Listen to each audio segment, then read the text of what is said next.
Chapitre 4 L'Égypte, 2 septembre 2406.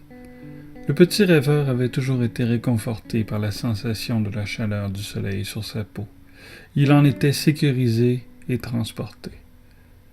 En cette chaude journée, il éprouvait un bonheur très intense. Bien que rien de spécial ne se soit produit, il ne pouvait s'empêcher de rire.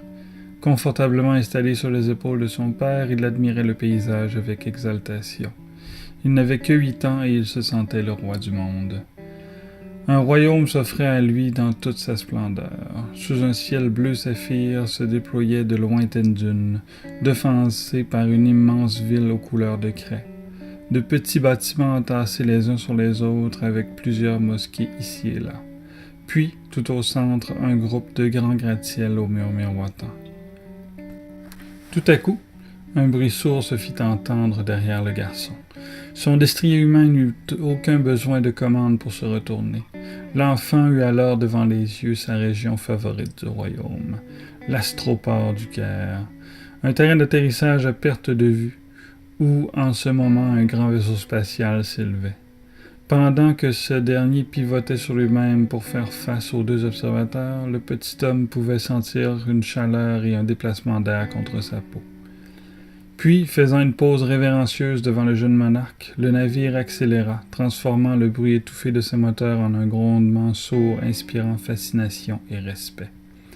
Au moment où l'immense vaisseau les surplombait, le père de l'enfant pointait le navire du doigt tout en expliquant des notions d'astronautique que le garçon écoutait d'une oreille avide.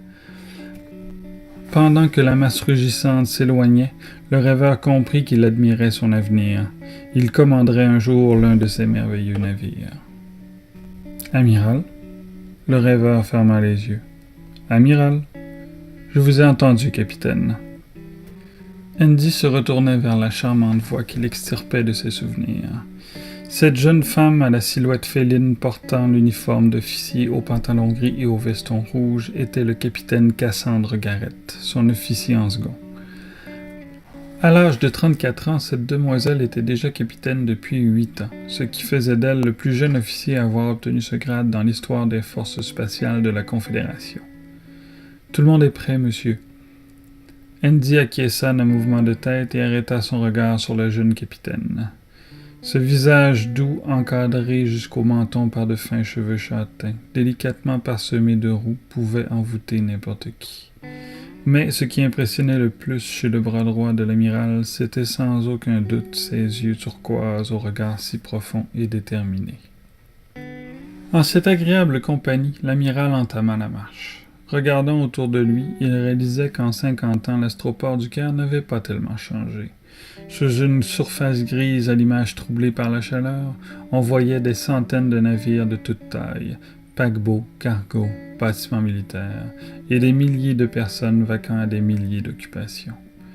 Un lieu d'affection pour le militaire, car il y rattachait un grand nombre de souvenirs, les sorties en famille de son enfance, les stages de l'académie, et surtout tous ces moments où il était revenu annoncer l'accomplissement d'une mission importante.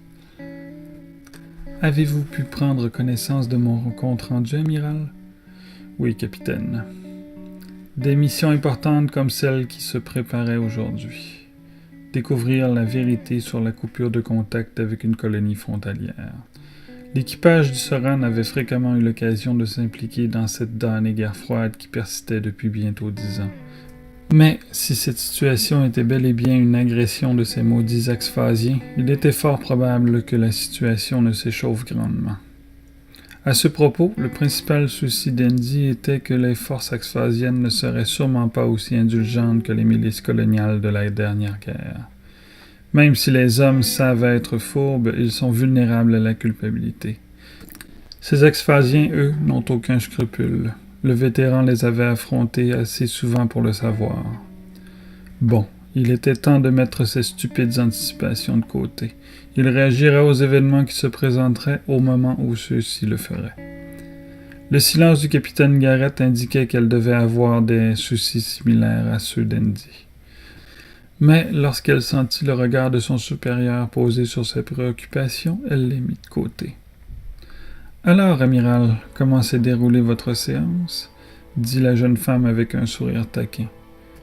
L'Égyptien lui lança un regard de reproche accompagné d'un sourire sarcastique. Cassandre ne put s'empêcher de s'esclaffer. Elle était probablement la seule petite futée à pouvoir briser le stoïcisme d'Andy aussi aisément. Après 6 ans à former un duo de commandement sans égal, ils se connaissaient plutôt bien.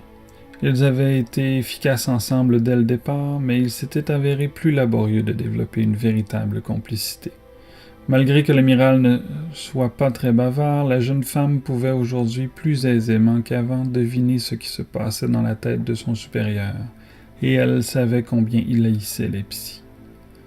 Heureusement, cette taquinerie était tout ce qu'il fallait au grand gaillard pour oublier le désagrément de sa récente rencontre. Marcher silencieusement ici vers le Soran était apaisant pour lui, du moins autant que pouvaient le permettre les circonstances. Et il était là, dans toute sa splendeur, cet immense bâtiment, sous le soleil d'Égypte qui faisait briller sa coque aux alliages gris bleutés et pourpres. On pouvait le voir de très loin, une titanesque masse rectangulaire longue de 1807 mètres, d'un design plus pratique qu'esthétique et indéniablement fait pour la guerre. L'amiral et son capitaine étaient déjà trop près de l'objet pour le saisir d'un seul regard, quand ils entendirent le grondement sourd des réacteurs qui s'amorçaient. À l'heure précise prévue avant le départ, l'équipage s'affairait au protocole de décollage sans avoir besoin de se demander ce qui retenait les maîtres du bord. Tout en franchissant les portes de l'ascenseur, Andy entrait dans un lieu où il serait toujours chez lui. « Amiral sur la passerelle !» La puissante voix du chef de bord, Patrick Gravel, annonçait l'arrivée de l'Égyptien au moment précis où ce dernier posait les pieds sur le sol de la passerelle de commandement.